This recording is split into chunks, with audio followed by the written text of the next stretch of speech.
صلوات پڑھ دیں محمد و آل محمد پر.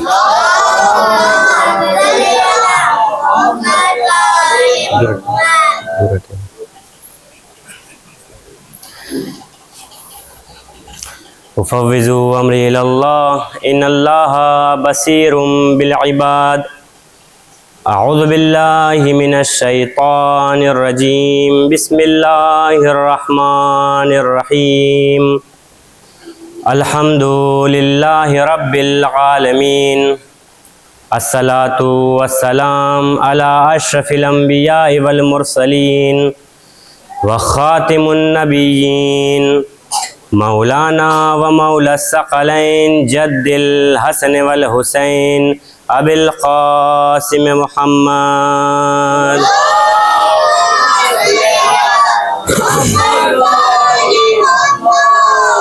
وعلی اہل بیتہ الطیبین الطاہرین المعصومین المظلومین ولعنۃ اللہ علی اعدائہم اجمعین من یومنا ھذا الی قیام یوم الدین.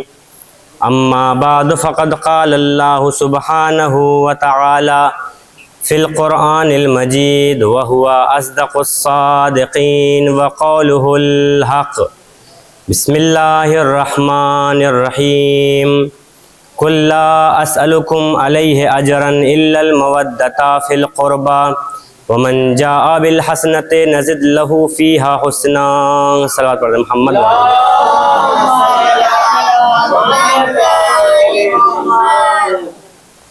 فیضان محترم، جیسا کہ آپ کو یاد ہے کہ مستقل اسی آیت کے ذیل میں آپ کے سامنے میں گفتگو کر رہا ہوں، اور آج بھی میں نے اسی آیت کو اپنا سرنامہ سخن قرار دیا.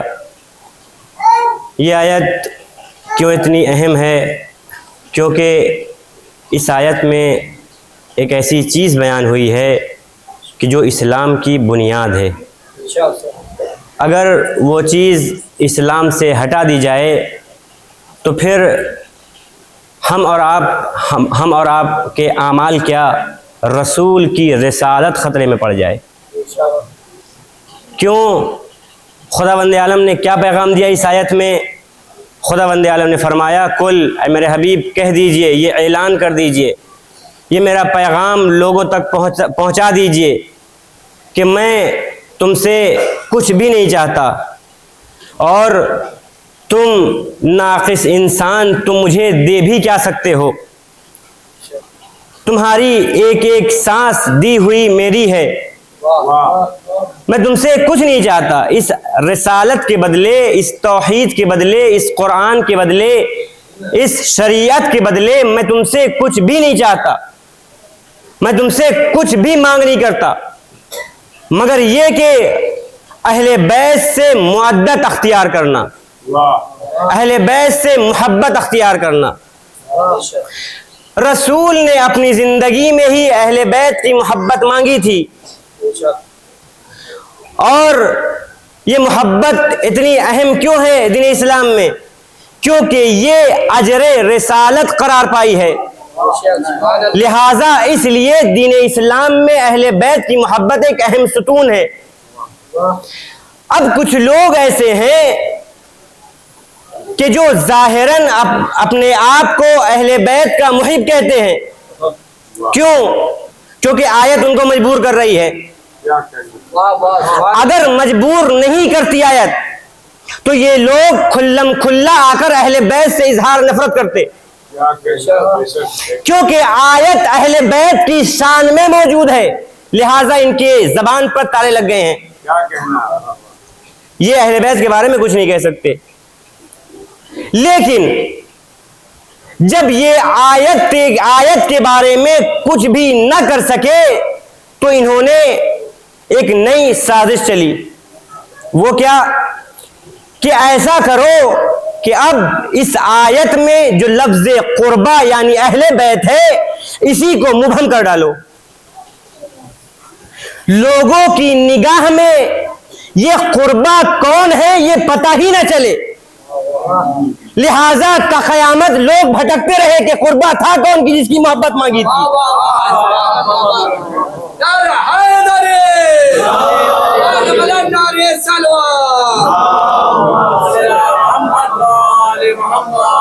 اور ایک مولوی کی تو یہاں تک ضرورت بڑھ گئی، کہنے لگا کہ اللہ نے قرآن میں اہل بیت کی محبت مانگی ہے، تو کہنے لگا کہ اہل بیت سے مراد، دیکھیے کیسے یہ لوگ جب آیت پہ کچھ نہ بول سکے تو اہل بیت کے معنی کو چینج کر رہے ہیں. کہتے ہیں اہل بیت سے مراد کچھ خاص نہیں ہے، بلکہ اہل بیت سے مراد ہم ہیں اور آپ ہیں. یعنی اللہ ہماری اور آپ کی محبت مانگ رہا ہے. میں نے بھی کہا مولوی صاحب دیکھیے کچھ بھی ہو جائے، تمام دنیا مل کر اپنے آپ کو اہل بیت ثابت کرے، لیکن اس کے باوجود آپ اپنے آپ کو اہل بیت نہیں کہیے گا. کہ وہ کیوں؟ کہا کیونکہ آپ جس مسجد میں نماز پڑھاتے ہیں، پہلے ایک رسول کی حدیث سن لیجئے. رسول اللہ نے فرمایا ان صدقۃ علینا حرام، کہ ہم اہل بیت پر صدقہ حرام ہے. تو مولوی صاحب اتنا سن لیجئے، آپ جس مسجد میں نماز پڑھاتے ہیں اس مسجد میں جو روٹیاں آتی ہیں وہ صدقے کی پیسے کی ہوتی ہے. اگر آپ اہل بیت بن جائیں گے تو پھر کھائیں گے کہاں سے؟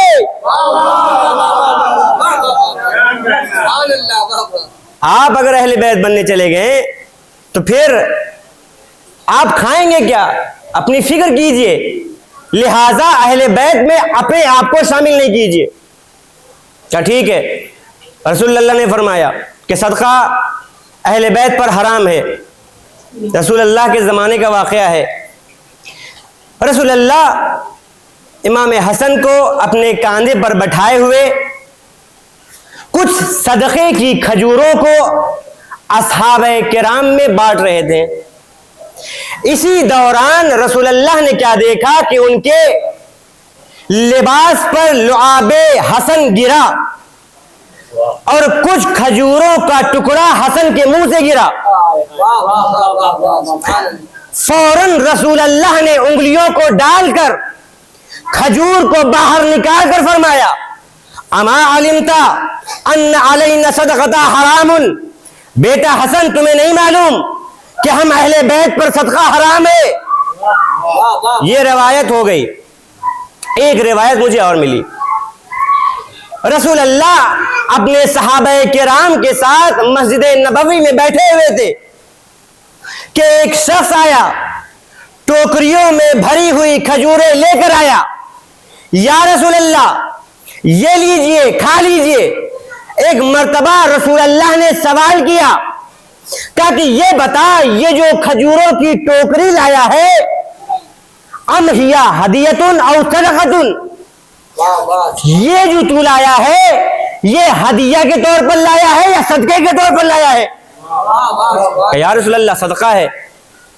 ایک مرتبہ ٹوکریوں کو اصحاب کرام کے پاس کیا، کہا کلو، سب کھا جاؤ. صحابہ کرام نے، روایت کے جملے پڑھ رہا ہوں، صحابہ کرام نے پوری کی پوری کھجور کی بھری ہوئی ٹوکری کو خالی کر دیا. تو تمہیں ابھی بھی اہل بیت اور صحابہ میں فرق معلوم نہیں ہوا؟ بھئی صحابہ وہ ہوتے ہیں کہ جو بھری ہوئی کھجور کی ٹوکریوں کو صاف کر جائے. اہل بیت وہ ہوتے ہیں کہ جن پر صدقہ حرام ہوتا ہے. یہ فرق ہے صحابہ اور اہل بیت میں. کہا کہ ہم بھی اہل بیت ہیں، تم بھی اہل بیت ہو. اہل بیت کے معنی کو مشتبہ کر رہے ہیں تاکہ معلوم نہ ہو سکے کہ اہل بیت کون ہے. پھر اس کی محبت کو جو اللہ نے مانگا ہے. اس کے ساتھ ساتھ ایک روداد یہ بھی ہے کہ لوگ تو کہتے ہیں کہ ہم اہل بیت سے محبت کرتے ہیں، لیکن اگر آپ ان کے جملے پر غور کریں گے تو ان کا جملہ یہ ہوتا ہے کہ ہم اہل بیت سے بھی محبت کرتے ہیں. یہ بھی والا لفظ ایسا ہے جو مجھے ہضم نہیں ہوتا. اہل بیت سے بھی محبت کرتے ہیں، یہ بھی کیا ہے؟ یہ بھی کا لفظ مجھے اس وقت اس کا معنی ظاہر ہوا. ایک مرتبہ میں گیا اور تھا مجلس پڑھنے کے لیے، تو میری مجلس میں کچھ طلاب کرام حوزے کے مدرسے کے بھی آئے تھے. تو مجلس ہو گئی، تمام ہو گئی. اس کے بعد پوچھا، کھانے کا انتظام ہوا، سب نے کھانا کھایا، قورمہ، پلاؤ، روٹیاں. میں نے بانی مجلس سے پوچھا کہ بھیا یہ بتاؤ، یہ طلبہ کرام بیٹھے ہوئے، ان کے لیے بھی کچھ انتظام ہے؟ تو کہتا ہے ہاں مولوی صاحب، ان کے لیے بھی انتظام ہے. بس مجھے وہیں پہ کھٹک گیا، ان کے لیے بھی انتظام ہے کیا مطلب؟ میں فارغ ہوا، طلاب کرام سے پوچھا کہ بھائی کچھ کھایا؟ کہاں کیا تھا کھانے میں؟ کہا دال اور روٹی. کہا اور قورمہ پلاؤ؟ ہمیں کہاں نصیب ہونے والا ہے مولوی صاحب، ہمیں نہیں ملا. تو ایک چیز اس سے معلوم ہوتی ہے کہ بھی کا لفظ وہاں استعمال ہوتا ہے جہاں دینا کچھ بھی نہ ہو اور دعویٰ بڑا بڑا کرنا ہو. دینا کچھ بھی نہ ہو، دعوے بڑے بڑے ہو، وہاں بھی بولا جاتا ہے. تم کہتے ہو کہ ہم اہل بیت سے بھی محبت کرتے ہیں. تم نے اہل بیت سے محبت کیسی کی؟ خلافت غیر کے لیے، امامت غیر کے لیے، تخت غیر کے لیے، بخت غیر کے لیے، ہر چیز غیر کے لیے، اور کہتا ہے کہ اہل بیت سے محبت کرتا ہے. اہل بیت سے محبت کرنا ہے تو ایسے کر جیسے ہم کرتے ہیں. اپنے ایمان کو ظاہر کر اور کہے کہ امامت اہل بیت کے لیے، خلافت اہل بیت کے لیے، تخت اہل بیت کے لیے، بخت اہل بیت کے لیے، ہر چیز اہل بیت کے لیے. یہ بولنے کے بعد کہے کہ ہم صحابہ کو بھی مانتے ہیں، تو بات بنے گی. اہل بیت کو ماننے کے بعد کہو کہ ہم صحابہ کو بھی مانتے ہیں. صحابہ کرام کو ہر درجہ دینے کے بعد کہتے ہو کہ اہل بیت کو بھی مانتے ہیں. اس کا مطلب کہ رسول اور آل رسول کی حیثیت تمہاری نگاہ میں کچھ بھی نہیں ہے. اب ایک جملہ کہہ دوں، تمہارے عمل سے یہ ظاہر ہو رہا ہے کہ نعوذ باللہ تمہاری نگاہوں میں صحابہ کرام کی اہمیت زیادہ ہے محمد اور آل محمد کی حیثیت سے. تبھی تو ایک صلوات پڑھ دے محمد و آل محمد پر.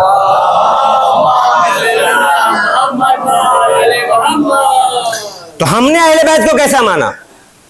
ہم نے اہل بیت کو امر الہی مانا، ہم نے اہل بیت کو اللہ کا امام مانا، ہم نے اہل بیت کو روئے زمین پر اللہ کا خلیفہ مانا، ہم نے اہل بیت کو اللہ تک پہنچنے کا وسیلہ مانا، ہم نے اہل بیت کو جنت میں جانے کا راستہ مانا، ہم نے اہل بیت کو حجت اللہ مانا.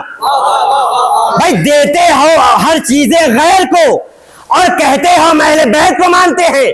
بھائی یہ چہرہ منافقت کہلاتا ہے، یہ ایمان نہیں کہلاتا. منافق کا ٹھکانہ رسول اللہ نے بتایا ہے، جہنم ہو سکتا ہے، جنت اس کے مقدر میں نہیں ہے. صلوات پڑھیں محمد و آل محمد پر.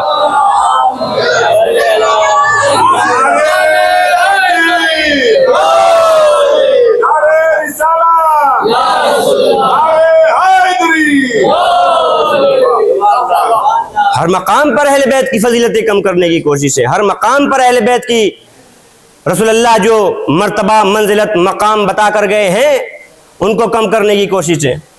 کہتے ہیں کہ رسول کی 4 بیٹیاں تھیں، چل مان لیا، بالفرض مان لیتے ہیں 4 بیٹیاں تھیں، پھر بھی مجھے یہ بتا دے کہ رسول کے ساتھ مباہلے میں جانے والی کتنی بیٹی تھی؟ 1 بیٹی. مجھے یہ بتا دے کہ ذوالعشیرہ میں کتنی بیٹی موجود تھی؟ 1 بیٹی. رسول نے کس کے لیے فرمایا؟ فاطمہ تو بزت منی، فاطمہ کے لیے. رسول نے کس کے لیے فرمایا؟ فاطمہ تو سیدۃ نساء العالمین. کب فاطمہ کے لیے فرمایا؟ کب؟ اچھا یہ بتا کہ نعوذ باللہ کیا تیری نگاہ میں رسول ایسے ہیں جو بیٹیوں میں فرق کر رہے ہیں؟ ایک بیٹی کو زیادہ چاہتے ہیں اور ایک بیٹی 3 بیٹیوں کو چاہتے ہی نہیں ہیں، ان کے بارے میں کچھ فرماتے ہی نہیں ہیں. کہ نہیں مسئلہ یہ نہیں ہے. سمجھانے لگا کہ مسئلہ مولوی صاحب یہ نہیں ہے جو آپ کہہ رہے ہیں. کہ مسئلہ کیا ہے آپ بتا دیجئے. کہ مسئلہ یہ ہے کہ اللہ نے ان 4 میں سے فاطمہ کو چن لیا. کہ بس یہ جملہ تو نے مجھے دے کر میرے پر احسان کر دیا. اللہ نے فاطمہ کو چن لیا. تو یہ تو مانتا ہے کہ وہ 3 بیٹیاں رسول کا خون ہونے کے باوجود، رسول کے گھر میں پیدا ہونے کے باوجود، فاطمہ کی سگی بہنیں ہونے کے باوجود فاطمہ کی شان کے برابر نہیں ہو سکی. تو پھر فلاں کی بیٹی فاطمہ کی شان کے برابر کیسے ہو سکتی ہے؟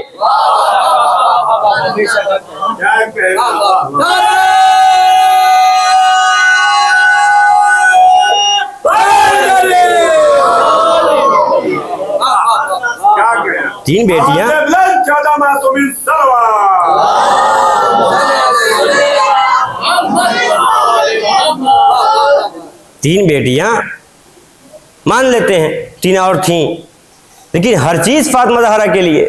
وہ 3 رسول کا جز، رسول کا خون، رسول کے گھرانے میں پیدا ہونے کے باوجود فاطمہ کی منزلت کا مقابلہ نہیں کر سکیں. تو پھر فلاں کی بیٹیاں فاطمہ کی شان تک کیسے پہنچ سکتی ہیں؟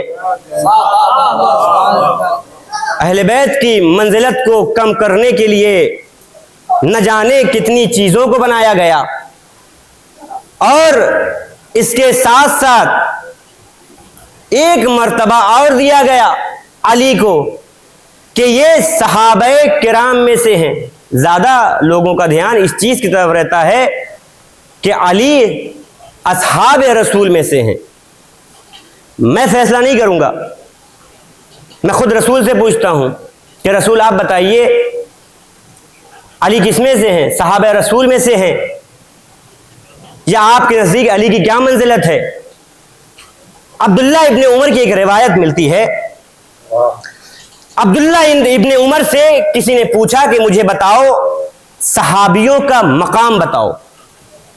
ایک مرتبہ عبداللہ ابن عمر نے کہا کہ سنو تو، پہلے کا پہلا مقام ہے، دوسرے کا دوسرا مقام ہے، تیسرے کا تیسرا مقام ہے. یہ کہہ کر عبداللہ ابن عمر چپ ہو گئے. پوچھنے والے نے پوچھا کہ بھائی تم چپ کیوں ہو گئے؟ چوتھے مقام پر تمہیں علی کا نام لینا چاہیے تھا، تم خاموش کیوں ہو گئے؟ جیسا کہ آج پورے مسلمان علی کا نام چوتھے نمبر پر لیتے ہیں. تو آئے عبداللہ ابن عمر، تم جب چوتھا مقام آیا تو خاموش کیوں ہو گئے؟ ایک مرتبہ عبداللہ ابن عمر اس کی طرف دیکھ کے کہتے ہیں کہ تو نے مجھ سے صحابہ کرام کا مرتبہ پوچھا تھا، تو نے مجھ سے اہل بیت کا مقام نہیں پوچھا تھا. علی اصحاب میں شامل نہیں ہے، اہل بیت میں شامل ہے. علی اہل بیت رسول میں شامل ہے. اس کا مطلب یہ ہے کہ ان کے نزدیک صحابہ کی منزلت اور تھی، اہل بیت کی منزلت اور تھی، تبھی وہ کہہ رہے ہیں. اور غور کیجئے کہ کیسے کیسے ہر مقام پر ان لوگوں نے چاہا کہ اہل بیت کی فضیلتوں کو کم کیا جائے، اور اس کے ساتھ ساتھ بہت چیزیں اور گڑی گئیں تاکہ اہل بیت کے مقام کو کم کیا جائے. ایک تو میں نے فاطمہ زہرا کے بارے میں بتایا. اب دیکھیے کہ مولا علی کے پاس نہ جانے کس کو لاتے ہیں. فلاں کو لا کر مولا علی کے پاس کھڑا کر دیتے ہیں کہ ان سے افضل ہیں، وہ ان سے افضل ہیں.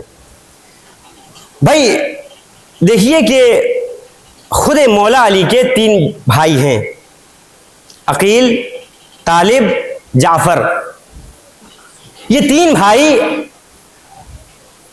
اب دیکھیے کہ یہ تین بھائی ہیں، اس کے باوجود بھی یہ علی کی منزلت کے قریب بھی نہ جا سکے، اور تم لاتے ہو غیر کو. ہم مانتے ہیں ابو اور طالب، جعفر اور عقیل کی فضیلت بیان کرنے کے لیے اتنا ہی کہنا کافی ہے کہ وہ ابو طالب کے بیٹے ہیں، اور ان کی فضیلت کے لیے کافی ہوگا کہ یہ علی کے بھائی ہیں، اور اس کے ساتھ ساتھ محمد کے بھی بھائی ہیں. آپ دیکھیے بیان کرتے ہیں کہ صحیح بخاری کی ایک حدیث بیان کرتے ہیں. میں نے کیا ایک جملہ کہا کہ ابو طالب، خود علی کے تین سگے بھائی جب علی کا مقابلہ برابری نہیں کر سکے تو پھر غیر علی کا مقابلہ کیا کرتے.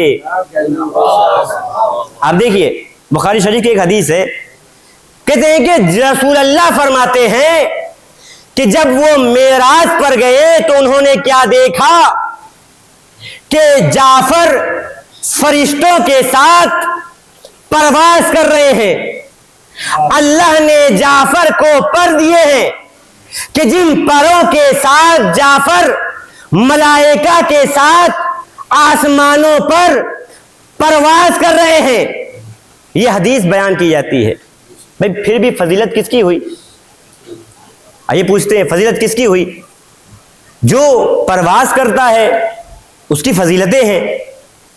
تو اب اگر آپ مجھ سے پوچھیں کہ مولانا صاحب بتائیے کہ جعفر اور علی کے درمیان میں کیا فرق ہے، تو میں ایک جملہ کہہ کر خاموش ہو جاؤں گا. وہ یہ ہے کہ دیکھیے کہ فرشتوں کے ساتھ پرواز کرنا اور ہے، نفس رسول بن کر معراج تک جانا اور ہے. دونوں کا مقابلہ نہیں ہے. اب اہل بیت کی معنوں میں تبدیلی، اہل بیت کے سامنے غیروں کو لانے کی خطا، یہ نہیں کرنا چاہیے تھا. یہ کیا، لہذا تذلیل برداشت کرنی پڑے گی. اور آج تک اہل بیت کے مقابلے میں جو بھی آیا ہے شکست کھا کر گیا ہے، چاہے وہ نصارہ ہو یا یہودی ہو. رسول کی، میں نے کیا کہا، فرشتوں کا مقام اور ہے. رسول کی ایک علامت ہے من یرا ملائکۃ اللہ. رسول وہ ہوتا ہے کہ جو ملائکہ کو دیکھتا ہے. ابو ذر غفاری رسول کون ہوتا ہے؟ جو ملائکہ کو دیکھتا ہے. ہم اور آپ بھی انسانوں میں سے کوئی انسان، یہاں پہ جتنے بھی لوگ بیٹھے ہوئے، کوئی انسان ایسا نہیں ہے کہ جو اپنی زندگی میں ایک نہ ایک بار فرشتے کو نہ دیکھے. ہر انسان اپنی زندگی میں ایک نہ ایک بار فرشتے کو ضرور دیکھے گا. لیکن فرق ہے، رسول بھی فرشتوں کو دیکھتے ہیں، ہم بھی فرشتوں کو دیکھتے ہیں. ہمارے فرشتوں کو دیکھنے میں اور رسول کے فرشتوں کو دیکھنے میں فرق ہے. ہم جب فرشتے کو دیکھ لیتے ہیں تو پھر فرشتہ کہتا ہے اب مجھے تجھ سے اتنی الفت ہو گئی کہ اب تجھے ساتھ چلنا پڑے گا. فرشتے کو ہم بھی دیکھتے ہیں، لیکن دیکھ لیا تو پھر دوبارہ دنیا میں نہیں رہتے ہیں کچھ دیکھنے کے لیے.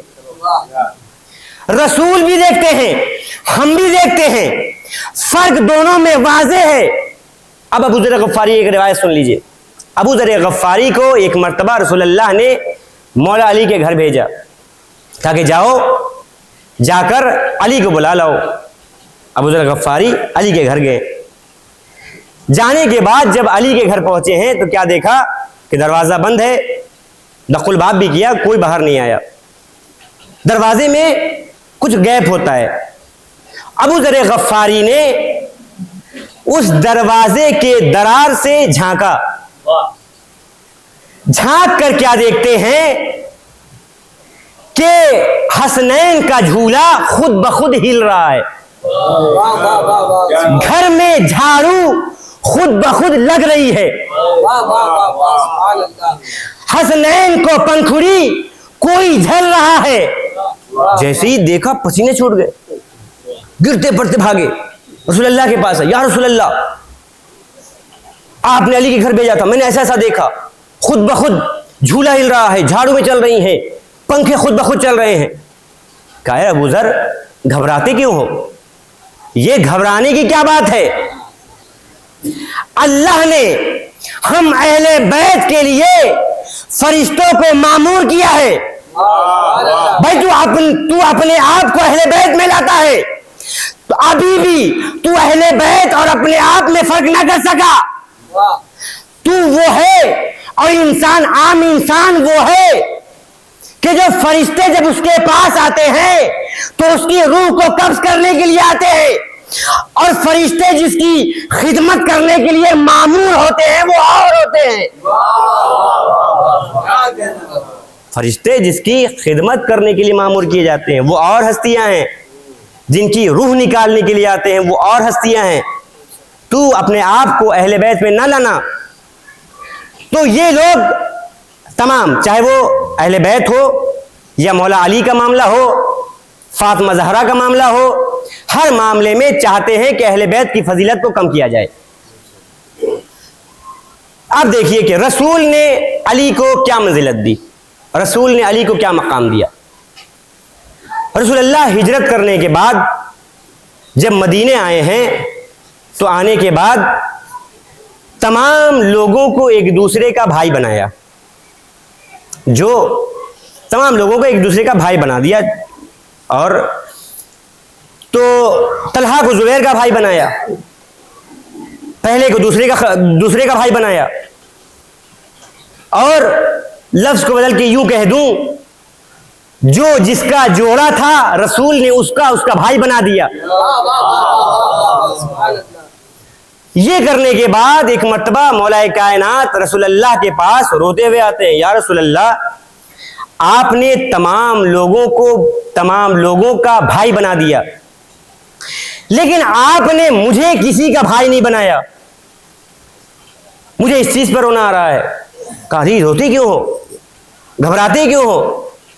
یا رسول اللہ, کیسے رونے کی بات نہیں ہے, آپ نے تمام لوگوں کو ایک دوسرے کا بھائی بنایا, لیکن مجھے کسی کا بھائی نہ بنایا. ایک مرتبہ رسول اللہ کہتے ہیں, اے علی, میں نے پوری کائنات پر نگاہوں کو دوڑایا, میں نے ساتوں آسمان کو دیکھا, میں نے ساتوں زمینوں کو دیکھا. دو ہستیاں ایسی تھیں کہ جن کا جوڑ نہیں تھا, ایک میری ہستی تھی, ایک تیری ہستی تھی کہ جس کا کوئی جوڑ نہیں تھا. لہذا فرمایا, یا علی انت اخی فی الدنیا والآخرہ, اے علی تو میرا دنیا اور آخرت میں بھائی ہے.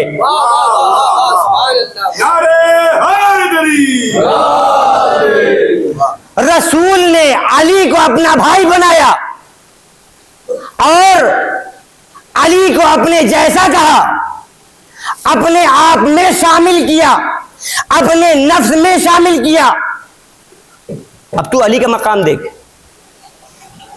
تو بات کرتا ہے علی کے ساتھ غیروں کو لانے کا. بھائی علی وہ ہیں کہ جو غیروں میں نہیں, جو رسول میں جا کر شریک ہوتے ہیں. علی تیری جیسی ہستی نہیں ہے جو تیرے جیسے میں نعوذ باللہ رسول تیرے جیسوں میں بنا دے یا تیروں جیسوں کا بھائی بنا دے.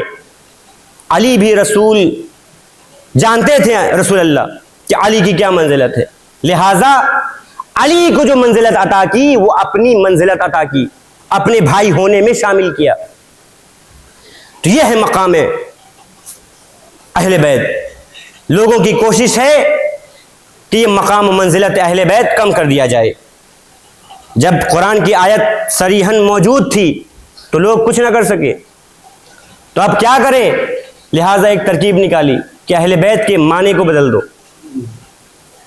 اور اس کے ساتھ ساتھ اہل بیت کے ہی فضائل کم کر دو, کیونکہ اس میں بھی ایک مصلحت تھی. آج صحابہ کرام کو اہل بیت سے, میں ایک جملہ کہتا ہوں ہمیشہ کہ جو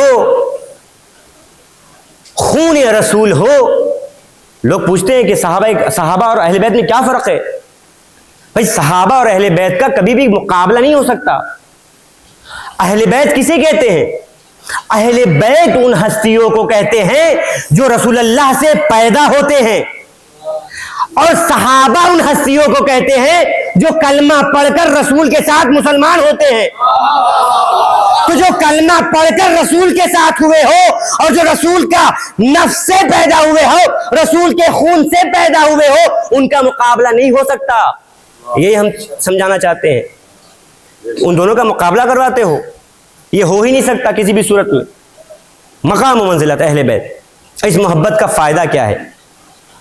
آخری زحمت، اس اہل بیت کی محبت کا فائدہ کہاں پہنچے گا؟ آپ دیکھیے اسی آیت کو جو میں نے بیان کیا، وَمَنْ جَاءَ بِالْحَسَنَةِ نَزِدْ لَهُ فِيهَا حُسْنًا. اللہ تعالیٰ نے فرمایا اسی آیت میں، آیت معدت میں، کہ جو بھی حسنہ کے ساتھ آئے گا، اگر اس کی نیکیاں کم ہوں گی تو ہم اس کی نیکیوں میں اضافہ کر دیں گے. اب چھٹے امام یہاں فرماتے ہیں کہ حسنہ سے کیا مراد ہے؟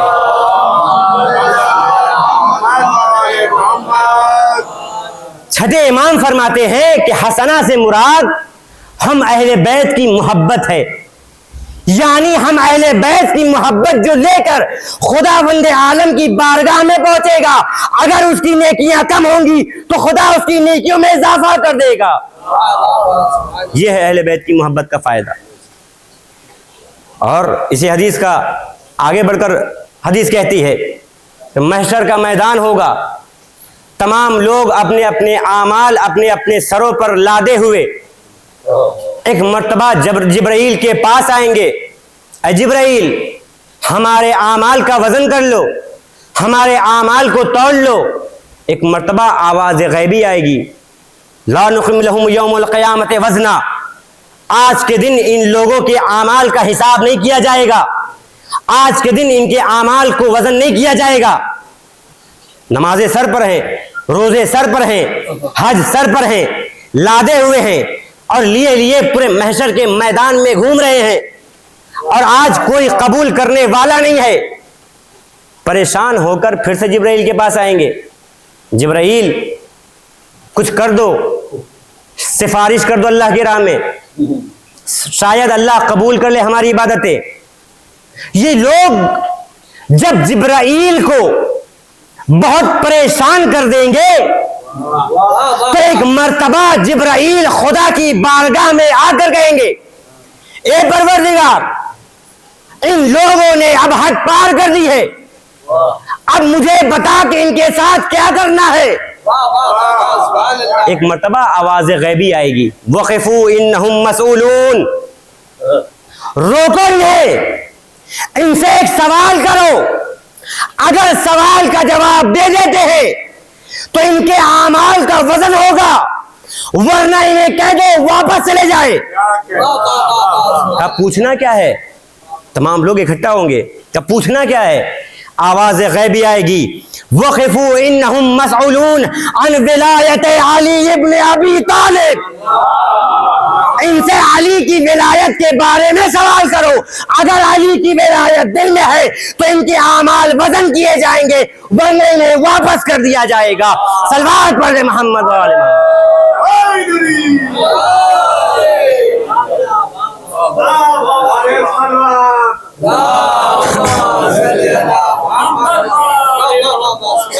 یہ ہے اہل بیت کی محبت کا فائدہ محشر میں، اور خود ہی ملتا ہے کہ یوم ندعو کل اناس بامامہم. قرآن کی میں خدا مدعال نے ارشاد فرمایا کہ ہم روز قیامت ہر انسان کو اس کے امام کے ساتھ بلائیں گے. تو دنیا میں جس نے جس کو امام مانا ہوگا وہ اس کی رہبری میں اللہ تک پہنچے گا. اور ہمیں اس بات کا فخر ہے کہ علی ہم سے آگے ہوگا اور ہم علی کے پیچھے ہوں گے.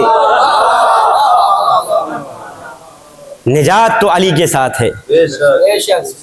تو جس نے دنیا میں جس کو امام مانا ہوگا وہ اس کے ساتھ محشر میں بلایا جائے گا.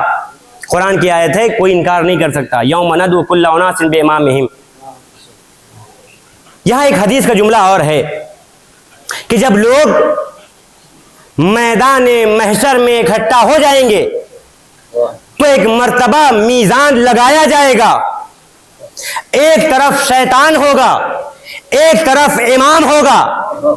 جب اعمال کا حساب کیا جائے گا تو ایک مرتبہ اگر نیکیاں کم نکل جائیں گی تو شیطان کہے گا یہ میرا والا ہے، اس کو میری طرف بھیج دو۔ پھر دوسرا آئے گا، اعمال کا حساب کیا جائے گا، اعمال پھر سے کم، ایک مرتبہ پھر سے شیطان کہے گا میرا والا ہے، میری طرف آ جا۔ ایک مرتبہ علی کی نگاہیں کرم اس شخص پہ پڑیں گی اور علی اپنی نگاہوں سے دیکھیں گے کہ یہ وہ ہے کہ جو مجھ سے محبت کرنے والا ہے، اس کے دل میں فاطمہ کی محبت ہے، اس کے دل میں حسن کی محبت ہے، اس کے دل میں حسین کی محبت ہے۔ ایک مرتبہ کہیں گے جبرائیل اس کے اعمال کم ہیں، جاؤ میرے اعمال میں سے نکال کر اس کے اعمال میں ڈال دو۔ آیت کا مصداق، اگر نیکیاں کم ہوں گی تو ہم اس کی نیکیوں میں اضافہ کر دیں گے، آیت کہہ رہی ہے۔ آیت کا مصداق، جبرائیل اس کی نیکیاں کم ہے، میری نیکیوں میں سے نکال کر اس کی نیکیوں میں ڈال دو۔ ایک مرتبہ جبرائیل کہیں گے یا علی آپ کی نیکیاں تو بہت ساری ہیں، میں کس نیکی کے انبار میں ہاتھ لگاؤں؟ ایک مرتبہ آواز آئے گی ضربت علی یوم الخندق افضل من عبادت الثقلین، علی کی ایک ضربت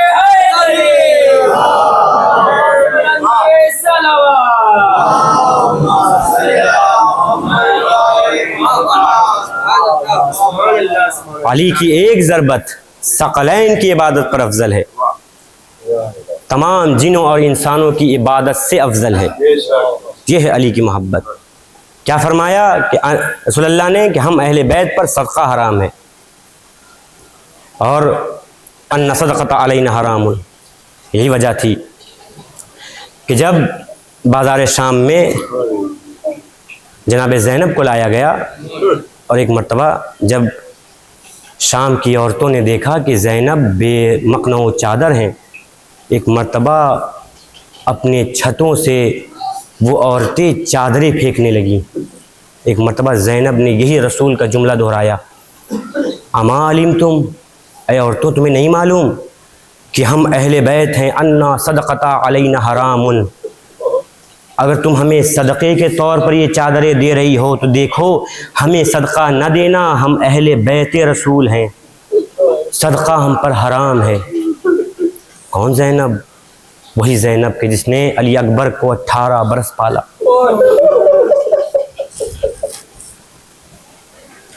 جس نے علی اکبر کو 18 برس اپنی آغوش میں پالا۔ وہی علی اکبر، آپ اندازہ نہیں لگا سکتے ہیں کہ یہ صرف ایک ماں کا دل بتا سکتا ہے۔ ایک ماں نے جب 18 برس کسی نوجوان کو پالا ہو اور اس کی میت ہو جاتی ہے تو جو احساس ماں کے دل میں پیدا ہوتا ہے پوری دنیا مل کر اس ماں کے احساس کو نہیں جان سکتی۔ تبھی جب ہم حسین کے پاس آئیں تو یہی باپ کا عالم ہے، بابا مجھے مرنے کی اجازت دے دیجئے۔ کہا بیٹا میں تمہیں کیسے مرنے کی اجازت دے دوں، لیکن مصلحت امام تھی۔ کہا بیٹا یہ وقت کی بات ہے، کل میرے نانا نے میری جان بچانے کے لیے اپنے بیٹے ابراہیم کو قربان کیا تھا، آج میرے نانا کو تیرے خون کی ضرورت ہے، جا بیٹے میں نے تجھے اجازت دیا، لیکن بیٹا جانے سے پہلے اپنی ماں اور پھوپھیوں سے اجازت لے لے، اپنی ماں اور پھوپھیوں سے رخصت ہو کے چلا۔ علی اکبر اس خیمے میں آئیں کہ جہاں ام لیلہ اور زینب کبریٰ تھی۔ جیسے ہی علی اکبر خیمے میں آئے ہیں ویسے ہی بیویوں نے علی اکبر کو اپنے گرد میں لے لیا۔ جناب زینب آگے بڑھی، بیٹا علی اکبر کیا میں نے تمہیں 18 برس اسی لیے پالا تھا کہ تم ہمیں یہاں چھوڑ کر چلے جاؤ؟ اے بیٹا کیا میں نے تمہیں اسی لیے پالا تھا کہ تم اس غربت کے عالم میں ہمیں تنہا چھوڑ کر چلے جاؤ؟ ام لیلا آگے بڑھ کر رپٹ گئیں، اے بیٹا ارے ماں کے دل میں بڑے ارمان تھے کہ تیرے سر پر صحرا دیکھتی، ہائے وہ ارمان دفن ہو گئے۔ بیٹا ماں کے دل میں ارمان تھے کہ تیرے سر پر صحرا دیکھتی، وہ میرے ارمان تیرے جانے سے دفن ہو گئے۔ روایت کہتی ہے، خود حمید ابن مسلم کہتا ہے کہ علی اکبر جب خیمے سے رخصت ہو رہے تھے تو 7 مرتبہ خیمے کا پردہ اٹھا، 7 مرتبہ خیمے کا پردہ گرا۔ علی اکبر خیمے سے اس طرح سے برآمد ہو رہے تھے ارے جیسے کسی گھر سے جوان کا لاشا نکلتا ہو۔ علی اکبر اس طرح سے خیمے سے رخصت ہوئے، باہر آئے، امام حسین نے سوار کرایا۔ سوار کرانے کے بعد اکبر کچھ دور بڑھے تھے، ایک مرتبہ پیچھے دیکھتے ہیں کسی کی آہٹ آ رہی ہے۔ ایک مرتبہ علی اکبر نے پیچھے مڑ کر دیکھا، ارے کیا دیکھتے ہیں؟ ارے بوڑھا باپ ہے جو گرتا پڑتا چلا آ رہا ہے۔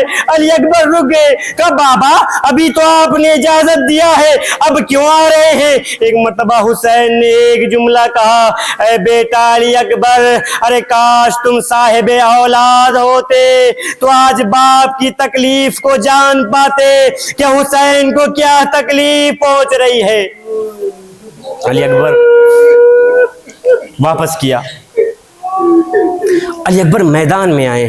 روایت کہتی ہے کہ علی اکبر کی جنگ کو دیکھنے کے لیے امام حسین ایک ٹیلے پر آ کر کھڑے ہو گئے اور ادھر ام لیلا کی نگاہیں امام حسین پر ٹکی ہوئی ہے۔ ام لیلا جانتی ہیں باپ ہے، اگر بیٹے پر کوئی مصیبت آئے گی تو باپ کا چہرے کا رنگ بدل جائے گا۔ ایک مرتبہ امام حسین علی اکبر میدان میں جا کر جنگ کرنا شروع کرتے ہیں۔ اچانک سے امام حسین کے چہرے کا رنگ متغیر ہوا۔ ام لیلا تڑپ گئی، میرے واریو وارث میرا بچہ خیریت سے تو ہے؟ ایک مرتبہ امام حسین نے کہا، اے ام لیلا ارے خیمے میں جا کر اپنے بیٹے کے حق میں دعا کر، ارے ایک بہادر علی اکبر کے مقابلے میں آ گیا ہے۔ ارے روایت کہتی ہے امام حسین نے کہا، ارے میں نے اپنے نانا سے سنا ہے کہ ماں کی دعا اللہ بیٹے کے حق میں رد نہیں کرتا۔ ام لیلا خیمے میں آئی، آنے کے بعد ارے مسلح کو بچھایا، بیویوں کو اکٹھا کیا، کرنے کے بعد کہا، اے بیویوں ارے میں دعا کرتی ہوں تم آمین کہنا۔ ایک مرتبہ ام لیلا نے ہاتھوں کو اٹھایا، اٹھانے کے بعد کہا، اے یوسف کو یعقوب سے ملانے والے ارے میرے اکبر کو مجھ سے ملا دے۔ اور باب ازا یہاں تک کہ ام لیلا کی دعا قبول ہوئی۔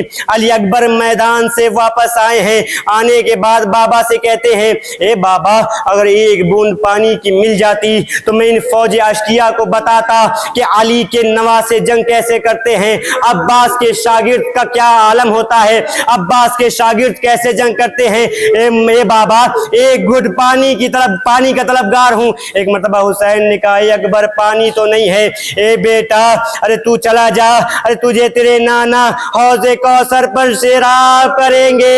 اور باب المختصر علی اکبر گھوڑے پہ پھر سے سوار ہوئے، مقتل کی جانب بڑھے ہیں۔ ادھر فوج اشکیا نے یہ ارادہ کر لیا، ارے یہ عباس کا سکھایا ہوا ہے، یہ علی کا سکھایا ہوا ہے، اسے مارنا آسان نہیں ہے اور اسے دھوکے سے مارا جائے۔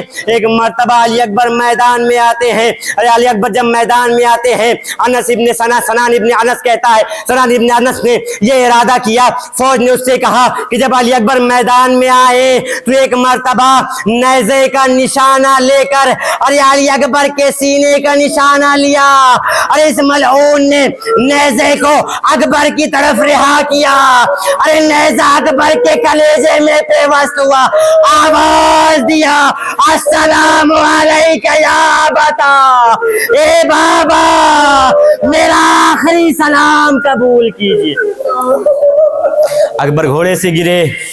اب روایت کہتی ہے کہ حسین مقتل کی جانب بڑھے، یا بنیا علی الدنیا بعدک اللفا، حسین کہتے جاتے تھے یا بنیا علی الدنیا بعدک اللفا، اے بیٹا تیرے چلے جانے سے اس زندگانی دنیا پر خاک ہو۔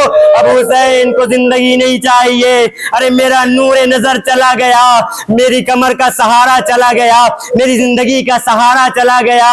اور باب عذاب حسین چلتے جاتے تھے، روایت کہتی ہے کہ حسین چلتے تھے پھر گر جاتے تھے، پھر اٹھتے تھے پھر گر جاتے تھے، پھر اٹھتے تھے پھر گر جاتے تھے، اور کہتے جاتے تھے یا علی یا علی یا علی۔ اور علماء کہتے ہیں کہ حسین شاید علی حسین ارے نجف کے علی سے مدد چاہ رہے تھے، کربلا کے علی کو آواز دے رہے تھے۔ المختصر حسین اکبر کے لاشے پر اس طرح سے پہنچے ہیں جیسے 6 مہینے کا بچہ گھٹنیوں چلتا ہوا ماں کے پاس پہنچتا ہے۔ حسین اکبر کے پاس آئے، پاس آ کر کہتے ہیں اے بیٹا علی اکبر، ارے سینے پہ ہاتھ کیوں رکھے ہوئے ہو، سینے پہ ہاتھ کیوں رکھے ہوئے ہوئے بابا؟ ارے سینے میں بہت تکلیف ہے، سینے میں بہت درد ہو رہا ہے، نیزے کی یعنی سینے میں ٹوٹ گئی ہے۔